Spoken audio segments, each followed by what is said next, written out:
అదే RTV app వార్తల్ని క్షణాల్లో చదివే అవకాశం ఉంటుంది. ఒక న్యూస్ పేపర్, ఒక టెలివిజన్ ఛానల్ మీ చేతుల్లో ఎప్పుడూ ఉంటాయి.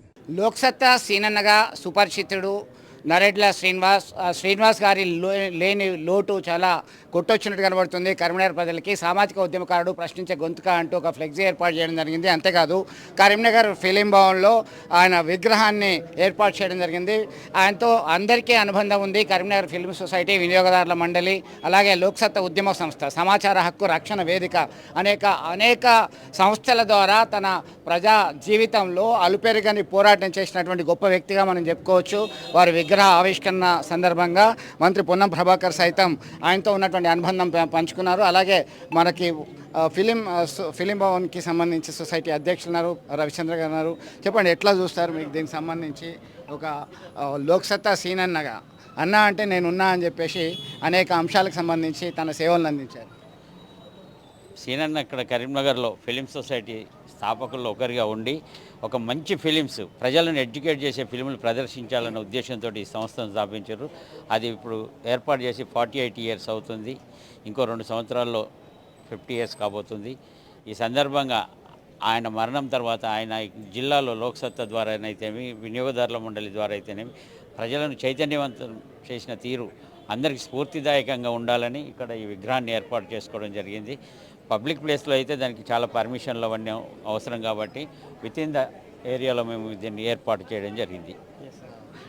మీకు లోక్సత్తా సీనన్నకి ఎలాంటి అనుబంధం ఉంది? ఎందుకంటే అనేక ఉద్యమాలకు సంబంధించి ఆయన నేనున్నా ముందు అని చెప్పేసి వచ్చేవారు.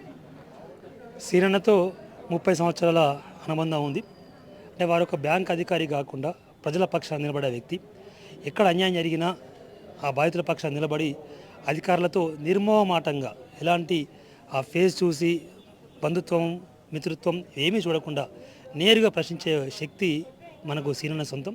సో అధికారి కూడా శ్రీనన్న వచ్చిండు, ఓ మాట చెప్పిండు అంటే అందులో నిజం ఉంది అని మీరు నమ్మే పరిస్థితి. ఎందుకంటే తను ఒక సమస్య తీసుకునే సందర్భంలో దాన్ని బాగా క్షుణ్ణంగా పరిశీలించేవాడు. ఏదో మామూలుగా వచ్చారు చెప్పారని కాకుండా ఆయన చెప్పిన దానిలో నిజం ఉందా, ఎంతవరకు నిజం ఉంది, న్యాయం ఉందా, అవన్నీ పరిశీలన చేసిన తర్వాత మాత్రమే అధికారం ముందుకు తీసుకొచ్చేవారు. సో ఆ రకంగా సీనన్న మాకు చెప్పిండు అంటే అది మాకు శిలాశాసనంలాగా ఉండేది. తను ఈరోజు ఈ మాట చెప్పడం జరుగుతుంది అంటే 99% అందులో నిజం ఉంటుంది. అది మేము చేయాల్సిన పరిస్థితి మాకు ఉంటుందని చెప్పి మేము భావించేవాళ్ళం. అందుకే ఆ రకంగా చాలా చాలా గౌరవం ఉండేది. కొన్నిసార్లు అంటే మేము చేయలేని పనులు కూడా అంటే మేము వాళ్ళ పక్షం నిలబడిన పరిస్థితి వచ్చినప్పుడు సీనన్నకు మేము చెప్పేవాళ్ళం, సీనన్న ఈ పరిస్థితి మీరు చూడండి, మీరు టేకప్ చేయండి, మా పై అధికారులతో మాకు కొంచెం ఇబ్బందిగా ఉంది కనుక మీరు చూస్తే ఈ సమస్య పరిష్కారం అవుతుందని చెప్పి మాకు వచ్చిన కొన్ని సమస్యలను మేము వారి ద్వారానే మా పై అధికారులు పంపించేవాళ్ళం. అట్లా కొన్ని వందల మందికి, వేల మందికి సీనన్న ద్వారా న్యాయం జరిగింది. సో ఎక్కడ తను ఆజాద శత్రువు అన్నమాట. సో అధికారులకు పక్షాన మాట్లాడినప్పటికీ, ఎవరి పక్షాన మాట్లాడినప్పటికీ కూడా తన పట్ల ఎవరికి ఎలాంటి భయం కానీ ఉండేది కాదు. ప్రతి ఒక్కరూ తనని గౌరవించేవారు, అధికారులు, ప్రజలు, ప్రతి ఒక్కరికి కూడా తనని చాలా ఇష్టం. సో అలాంటి సీనన్న యొక్క విగ్రహం ఈరోజు ఫిలిం భవన్లో తీసుకోవడం అనేది చాలా గొప్ప విషయం. Thank you.